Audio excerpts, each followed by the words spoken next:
Hello, welcome to my channel. Just a little video about what's happening to my cars and bikes in the new year. We'll start off with the bikes first. The Versa Venom. I've done a video about it's not very good on starting. So in the new year I will have to either put a new magneto on, a modern one, or convert it to 12-volt electrics and fit electronic ignition. So we'll wait and see. The next bike is I've done a little video on this as well, and all I've done to this bike, it's a great bike. I've just put these brackets to raise the handlebars a bit and set them back a bit, and it's made a massive difference. As I'm getting older, I need to be more comfortable. I used to go out for an hour or so and I used to be aching all over when I come back, so these have made a big difference. So hopefully we'll be getting out and about a bit more on the BMW. And lastly, my Royal Enfield Interceptor. It's absolutely lovely. The only thing wrong is a little bit of a wiring. I think it's a loose wire on the ammeter.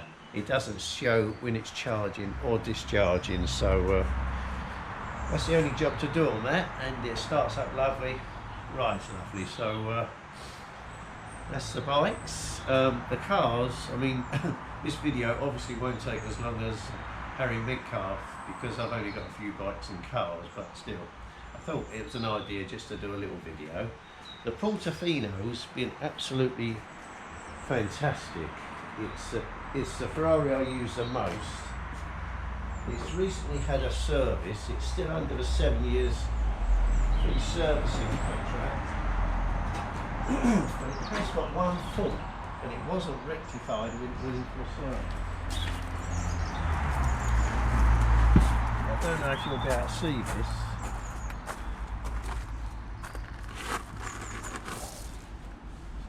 When I start it up and put it in gear, the electronic handbrake doesn't disengage or engage. It's actually not working. So you start it up, and if you can see up the top there, you see it's saying, I can't. Now it's engaged.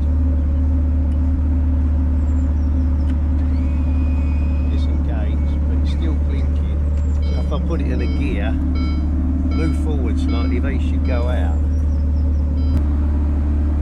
Right, now I don't know if you'll be able to see these lights, that should go out as I move forward. And they don't. Sometimes if I switch it off,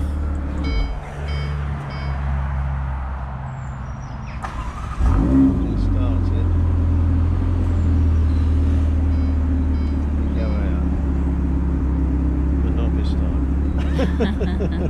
the actual handbrake isn't engaging because I won't be able to drive it. It's always obviously left in park, but it's not ideal. So that is one thing I'll have to get done in the new year. But it's a great car. I mean, it's the one I use most. I went to Nick Mason's open weekend in the summer, and that was great. Hopefully next year I will be going to,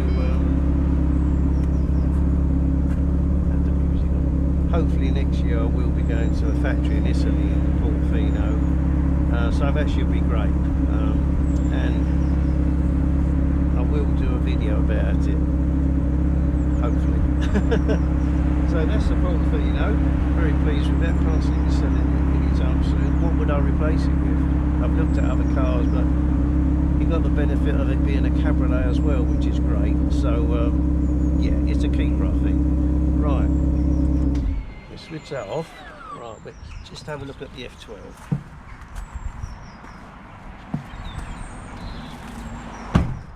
We do get a bit of road noise here, but we're on quite a busy road, so there's not a lot I can do about it. The F12 is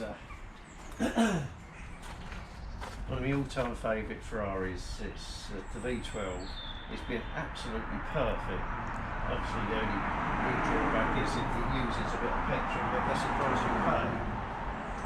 I have had one thing done this year. I noticed on the front wheels, on the inside, there was a little bit of corrosion under the paintwork. So I took it to Wheelworks and they refurbished the wheels and they've done a beautiful job. I must have, they look absolutely like brand new. It was just the front two, strangely enough. The back two was okay, but they've done a lovely job. So it's PPF'd on the front and that. It's I love using it on the go. So hopefully we'll be getting out and about in it a bit more in the new year. One last thing I want to talk about is my insurance. Unfortunately, it comes up just before Christmas, and it's normally about £4,500. I have a collector's policy for the cars and bikes. I think 7 vehicles in all. I sold the GT4 Lusso T this year, so I did expect my premium to come down, but it actually went up a little bit. I'm with Lopton, and they're a great company, and it's a great cover. So I was quite surprised that the price actually went up a little bit. So I got in contact with them, and they got back to me a few days later, and they said, I've got some good news for you. We managed to get your policy down. Well, I did expect £100 or £200, but it actually came down by £1,600, which was amazing. And I asked them why, and they said there were several Ferraris stolen the last few years, so they put up the premiums a bit, and I hadn't took it off, so that was a bit of a early Christmas present for me, that. So that was good news. So it's always worth checking your insurance and phoning them up if you're not happy with your premium. So I hope it's going to stay down, although as I'm getting older it might start going up again. So you can never win. Anyway, so thanks for watching. Please subscribe. Thanks.